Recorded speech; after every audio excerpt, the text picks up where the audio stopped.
I never thought a plastic flamingo would be the reason half of Willow Creek Estates lost power on the hottest day of summer. I figured a storm would do it someday, or a bad transformer, or one of those reckless Texas squirrels that treats power lines like playground equipment. But no, it was one faded flamingo.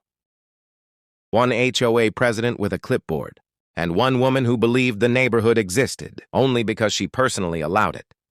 My name is Caleb Turner back then. I was the quiet guy on Juniper Band, the one who fixed old trucks, waved without starting conversations, and paid my dues because I wanted peace. After my divorce, peace was all I wanted. A small house, a porch, coffee, and no one telling me what color my life was supposed to be. Then there was Gloria Whitcomb. Gloria had silver hair that never moved, a golf cart with an amber light, and a voice that made every sentence sound like a court order. She came for my trash cans first, then my mailbox numbers, then my porch light because it was aggressively warm. But the war started with the flamingo. It was one sun-faded pink plastic flamingo my daughter, Lily, gave me before she left for college. Lily said, "Dad, you need something dumb in your yard so people know you're still alive." After she left, that stupid bird meant something to me. Gloria hated it like it had insulted her ancestors.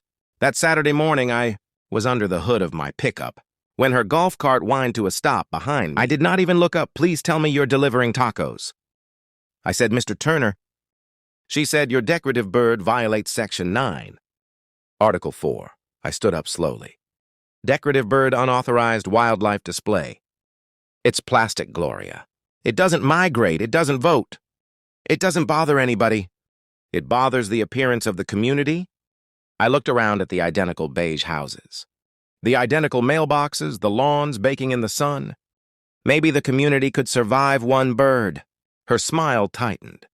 That attitude is exactly the problem. Then she stepped closer. Men like you always think rules are for other people. You tinker, you make messes, and everyone else has to clean up after you. I felt that one in my chest. She knew nothing about me. She did not know I had spent 22 years flying utility patrols after hurricanes, checking broken transmission lines, hauling crews past washed-out roads. To her, I was just a divorced guy with grease on his shirt. I said, "You don't know what kind of man I am?" She said, "I know enough." Then she climbed into her golf cart and drove toward the south end of the neighborhood, where the utility service yard sat behind a chain-link fence. At first, I thought she was just leaving dramatically, because Gloria did everything dramatically. But then I saw her stop at the service gate. She pulled something from her pocket and started working the lock. My stomach dropped. I started walking, then jogging Gloria. "Don't go in there." She looked back through the fence. "This is community infrastructure. It is utility property. It sits in our community. It can kill you." She ignored me, marched past the warning signs, and opened the gray control cabinet. I saw her hand move. Then the whole neighborhood went silent. Air conditioners died, pool pumps stopped.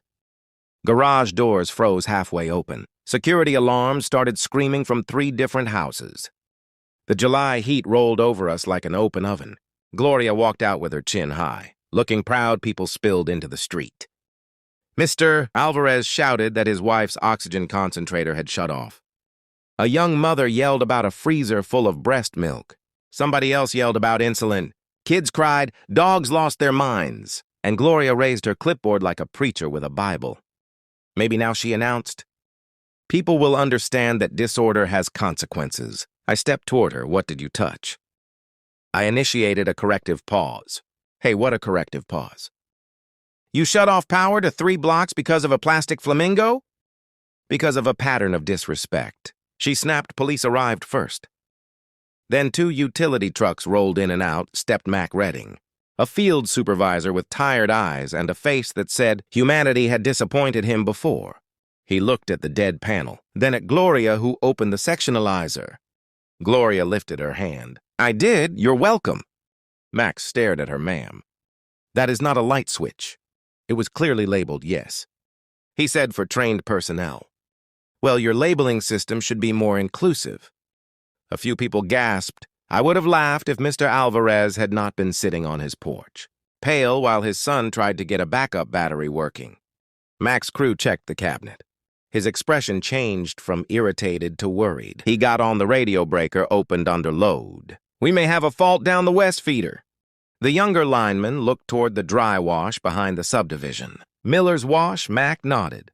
If a conductor is down in that brush and we re-energize blind, we could start a fire. Miller's wash was rough, Mesquite Creek rock and dried grass. Trucks could not get through, and walking it in that heat would take too long. Mac rubbed his face. Where's our helicopter? The lineman checked his phone. Pilot stuck in San Angelo. 2 hours, minimum 2 hours in that heat. With medical devices down and refrigerators warming. That was when I heard myself say, I can fly it. The street went still. Gloria laughed, you. I ignored her and looked at Mac. What aircraft? Bell 206. Observation bird you licensed. Commercial rotorcraft instrument rating. Former line patrol? Gloria's mouth opened. Then closed. He fixes junk cars in his driveway. I looked at her, and before that, I flew line patrol after storms. Max studied me, you current.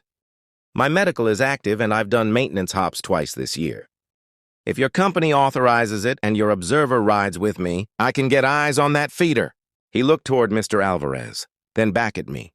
This is not a joyride. I know Gloria followed us as Mac made calls. This is reckless. The HOA has not approved him. I stopped Gloria. Your HOA approves fence stains and mailbox fonts. It does not approve pilots. Somebody laughed small but enough.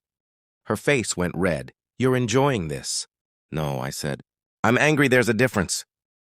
When dispatch confirmed the emergency authorization, Gloria looked like someone had switched off her favorite rule.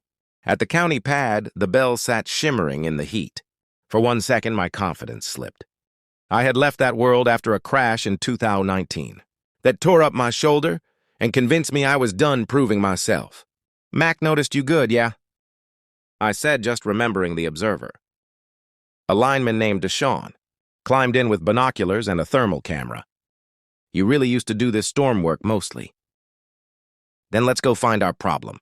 The startup came back like a song I had not heard in years. Battery fuel instruments. Rotor building overhead, the machine shivered. Then settled, and when we lifted off, the noise in my head disappeared. That is the strange piece of flying low over power lines. There is no room for ego, no room for anger. Just hands, feet, wind distance wire. We crossed over Willow Creek Estates at 300 feet.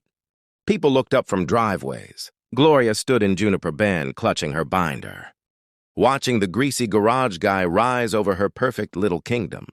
Deshaun pointed left feeder runs along the wash. I banked gently. Mesquite trees passed below us.